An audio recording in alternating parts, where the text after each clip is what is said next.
پھر اللہ کریم نے آزمائش کا ذکر کیا، وَلَنَبْلُوَنَّكُمْ بِشَيْءٍ مِّنَ الْخَوْفِ وَالْجُوعِ وَنَقْصٍ مِّنَ الْأَمْوَالِ وَالْأَنفُسِ وَالثَّمَرَاتِ وَبَشِّرِ الصَّابِرِينَ۔ پھر فرمایا صبر کی بات کی ہے، تو صبر کس طرح کرنا ہے، تم سے میں مختلف چیزوں کی آزمائش لوں گا، جو برداشت کر جائے گا اس کے لیے خوشخبری ہے۔ نبی صلی اللہ علیہ وسلم مبشر، آپ ان کو خوشخبری سنا دیں، الصابرین کن کو، جو صبر کرنے والے ہیں۔ آپ صبر کا اگر معنی ذہن میں رکھ لیں کہ صبر کا مطلب کیا ہے، یہ جو صبر صاد بے رے یہ جو لفظ بنا ہے ان حروف سے صبر، اس کا معنی ہے برداشت کرنا۔ اگر آپ کا نقصان ہوا تو آپ اللہ کو راضی کرنے کے لیے اللہ کی رضا پر راضی رہیں کہ اللہ کی طرف سے آیا تھا، اللہ کی طرف چلا گیا، تو میں نے تو اللہ کی رضا کے مطابق زندگی گزارنی ہے۔ جب آیا اللہ کی طرف سے تھا، گیا اللہ کی طرف، لیا اللہ نے، تو پھر اس پر واویلا کس چیز کا؟ آپ دیکھیں نا کہ جو اگلی آیہ کریمہ ہے، الذین اذا اصابتہم مصیبہ قالوا انا للہ و انا الیہ راجعون، کہ جن لوگوں پر مصیبت آتی ہے، جب مصیبت آتی ہے تو پھر وہ کیا کہتے ہیں؟ کہتے ہیں انا للہ و انا الیہ راجعون، اور پھر اللہ کریم نے ان کو یہ سرٹیفکیٹ بھی عطا فرمایا۔ یہی لوگ جو اس طرح کا کام کرتے ہیں، کون سا؟ صبر کرتے ہیں، وہ کہتے ہیں، مانتے ہیں، توکل رکھتے ہیں، یقین رکھتے ہیں اس بات پر کہ یہ ہمیں چیز ملی بھی اللہ کی طرف سے تھی، اب لی بھی اللہ نے ہے، تو پھر ہم اس پر صبر کریں گے، اس کو برداشت کریں گے، کیونکہ اس کا تعلق تو اللہ نے ہی ہمارے ساتھ جوڑا تھا۔ آپ دیکھیں نا، مال کا تعلق ہمارے ساتھ، جان کا تعلق ہمارے ساتھ، دنیاوی ضروریات کا تعلق ہمارے ساتھ، اب ہماری رشتہ داری کا تعلق بھی ہمارے ساتھ۔ یہ جتنی چیزیں عطا کی گئی ہیں یہ اللہ کی طرف سے عطا ہیں، ہماری ذاتی تو اس میں سے کوئی نہیں ہے۔ تو جب ہم یہ یقین رکھیں گے کہ اللہ نے عطا کی تھیں اور اللہ نے واپس لی ہیں، تو اللہ کہتا ہے حقیقت میں یہی لوگ ہیں جن پر ان کے رب کی برکات ہیں اور اللہ کی رحمت ہے۔ اور پھر فرمایا برکتیں بھی اللہ ان کو عطا فرماتا ہے، ان پر رحمت بھی فرماتا ہے، اور پھر اللہ فرماتا ہے کہ میں رب کہہ رہا ہوں یہی لوگ ہدایت والے ہیں۔ پھر اس کے بعد جو ذکر کیا گیا ہے 158 نمبر آیہ کریمہ میں، ان الصفا والمروۃ من شعائر اللہ فمن حج البیت او اعتمر فلا جناح علیہ ان یطوف بہما ومن تطوع خیرا فان اللہ شاکر علیم۔ اللہ کریم نے فرمایا یقیناً جو صفا و مروہ ہے یہ من شعائر اللہ ہے، یعنی اللہ کی نشانیوں میں سے ہے۔ تو اللہ کریم نے صفا و مروہ کا اس آیہ کریمہ میں ذکر کیا ہے۔ پھر خالق کائنات نے 159 نمبر آیہ کریمہ میں کچھ لوگوں پر لعنت فرمائی ہے۔ اب وہ سورۃ البقرہ شریف کی جو 159 نمبر آیہ کریمہ ہے، آپ اس کے اندر یہ جان لیں کہ اللہ کریم نے کچھ ایسے لوگوں پر اپنی لعنت فرمائی ہے کہ جنہوں نے کام ہی ایسا کیا تھا کہ جو کام کرنے والا نہیں ہے، اور کہیں نہ کہیں کسی نہ کسی طریقے سے کبھی کبھار ہم بھی اس میں ملوث ہو جاتے ہیں۔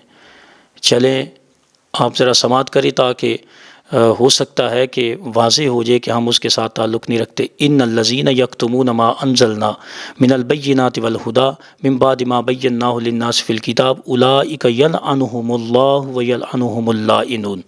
اللہ کریم نے کیا کیا جی؟ فرمایا کہ بے شک وہ لوگ جو ہمارے صاف احکام اور ہدایت کی باتوں کو جو ہم نے نازل کی ہیں چھپاتے ہیں، اور اس کے بعد ہم انہی لوگوں کے لیے کتاب میں کھول کر بیان کر چکے ہیں، یہ بیان ہو چکا ہے۔ تو ایسے لوگوں پر کیا ہے جی؟ اولئک یلعنہم اللہ، کہ اللہ ایسے لوگوں پر لعنت کرتا ہے، ویلعنہم اللاعنون، اور لعنت کرنے والے بھی ان پر لعنت کرتے ہیں۔ مگر کون سے لوگ بچ جاتے ہیں؟ الا الذین تابوا واصلحوا وبینوا فاولئک اتوب علیہم وانا التواب الرحیم۔ اللہ کریم نے فرمایا مگر جن لوگوں نے اس کام سے توبہ کر لی، اپنی اصلاح کر لی، انہوں نے جو ہم نے نازل کیا تھا اس کو چھپایا نہیں، یعنی حق کی انہوں نے ترویج اور اشاعت میں حصہ ضرور لیا ہے، لیکن اس کو چھپانے میں، اس کو پس پشت ڈالنے میں کوئی کردار نہیں ادا کیا۔ انہوں نے اس کام سے توبہ کی، اگر ملوث ہو بھی گئے تو پھر انہوں نے اس کام سے توبہ کی کہ ہم اگر حق کو چھپانے میں مددگار نکلے ہیں یا ہم نے کوئی ذرائع ایسے مہیا کیے ہیں جس سے حق کو چھپانے میں مدد ملی ہے، تو پھر انہوں نے توبہ کی اور اپنی اصلاح کر لی اور حق بات بیان کر دی۔ یعنی انہوں نے پھر جو پہلے کردار ادا کیا تھا چھپانے کا، اس میں مدد کرنے کا یا چھپانے والوں کی مدد کرنے کا، تو پھر اس بات سے توبہ کر کے اس حق بات کو بیان کر دیا۔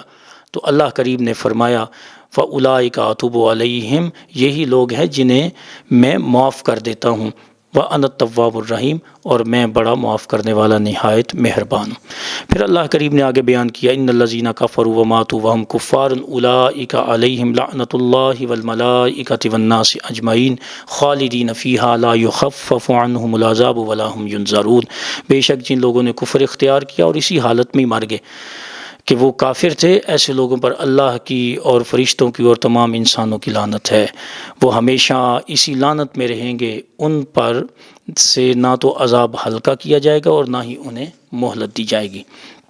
تو 162 نمبر آیات تک، یعنی 151 نمبر آیت کریمہ سے لے کر 162 نمبر آیت کریمہ تک اللہ کریم نے اس میں مقصد نبوت، پھر اپنے ذکر کی بات، پھر صبر کی بات، پھر شہید کا درجہ، پھر آزمائش بیان کی ہے، پھر اللہ کریم نے ان لوگوں کو اپنی مہربانی سے، اپنی عطا سے ان کو جو برکت عطا فرمانی ہے اور جو سرٹیفکیٹ عطا فرمایا جو صبر کرتے ہیں اس کا ذکر ہے۔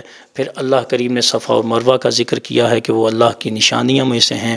پھر اللہ کریم نے ان لوگوں کو منع کیا اور ان پر غضب کا اظہار کیا جو لوگ حق کو چھپانے والے ہیں، اور پھر اللہ کریم نے کافروں کا ذکر فرمایا۔ اب اس کے بعد جو اگلا مضمون بیان ہو رہا ہے وہ اللہ کریم کی وحدانیت کا اور پھر خالق کائنات کے وجود کے بارے میں، یوں کہہ لیں کہ وجود باری تعالیٰ کے بارے میں، اور پھر جو لوگ اللہ کریم کو نہیں مانتے تھے ان کو اللہ کریم نے مختلف نشانیاں بیان کر کے تو اپنے موجود ہونے کا ذکر فرمایا۔ وَإِلَٰهُكُمْ إِلَٰهٌ وَاحِدٌ لَا إِلَٰهَ إِلَّا هُوَ الرَّحْمَٰنُ الرَّحِيمُ۔